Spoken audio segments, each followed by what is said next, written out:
Our next question is for our District 2 candidates, Mr. Barnes and Ms. Matthews.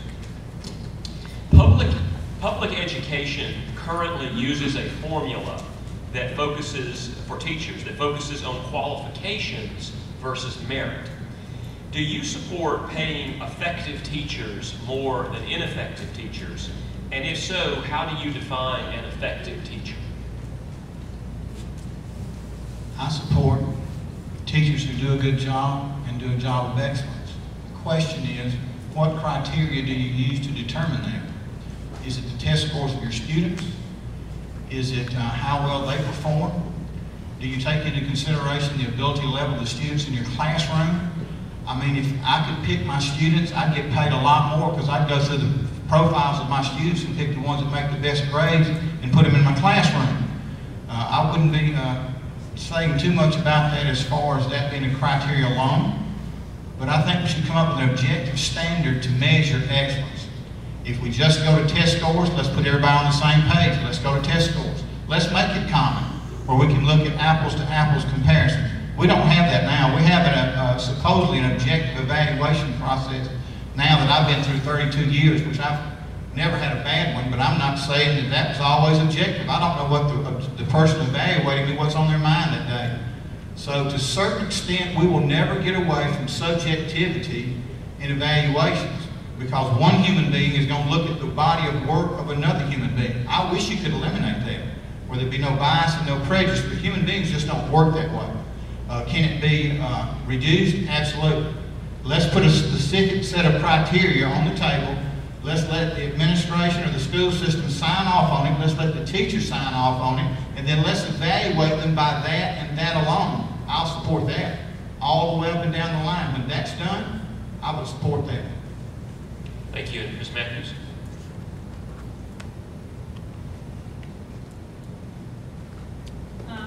Used to, our teachers were, can you hear me? Years ago, our teachers were paid on the performance they did in the classroom. Now, the effective teachers are paid on their achievement. Our teachers in Troup County are observed by the principal.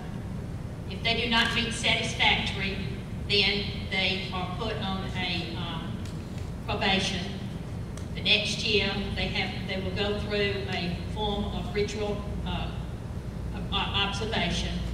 But I think that our teachers should be observed on their achievement in the way they perform in the classroom and teach the students what they're supposed to be learning.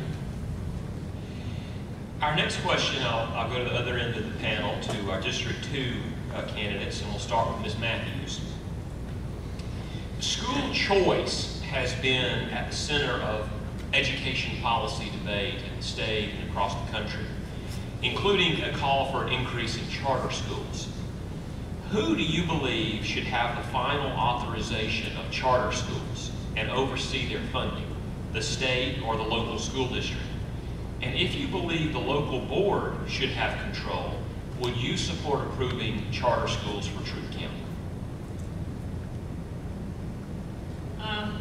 I'm a public school believer, and charter school reminds me so much of a private school.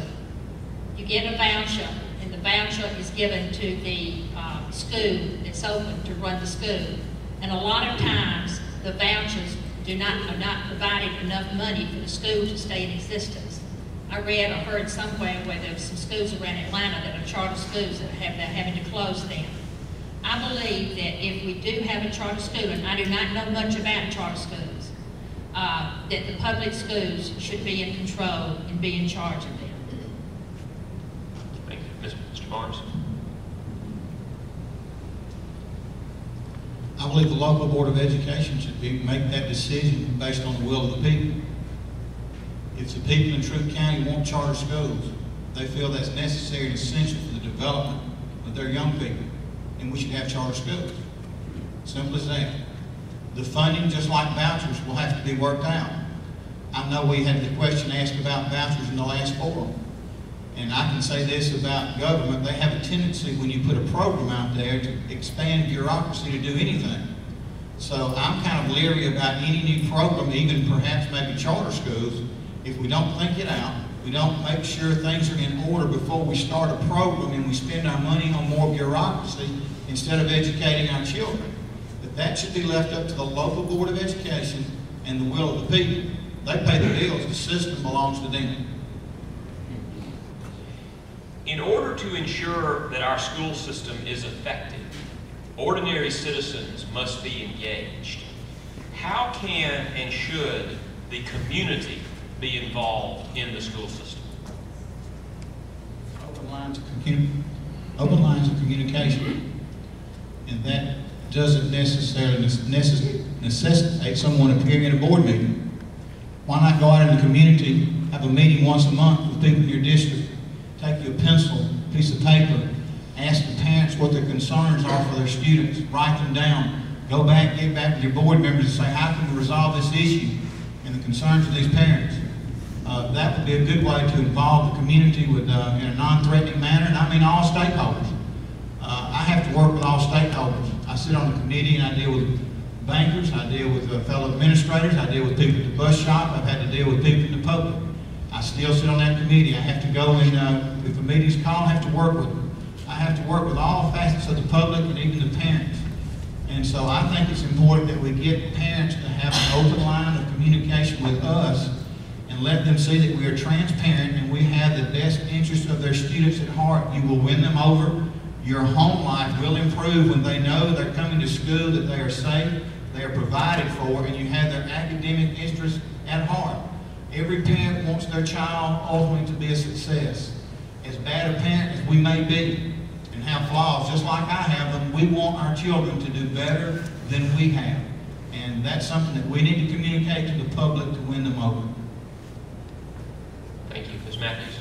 Could you repeat the question? Yes, ma'am. In order to ensure that our school system is effective, the proposition is that citizens must be engaged. How can and should the community be involved in the school system? We have a community plan put together by Excellence in Education. It brings businesses, the school system, the parents, and everyone together. And a lot of our board members served on those committees several years ago. Our children are, we have an excellent school system, and our children are educated by excellent teachers. We have great principals and administrators in our system. So therefore, we have communities, businesses that come in and help the schools every year and bring in things that the school system needs. So I think that we have an excellent school system. Thank you, ma'am.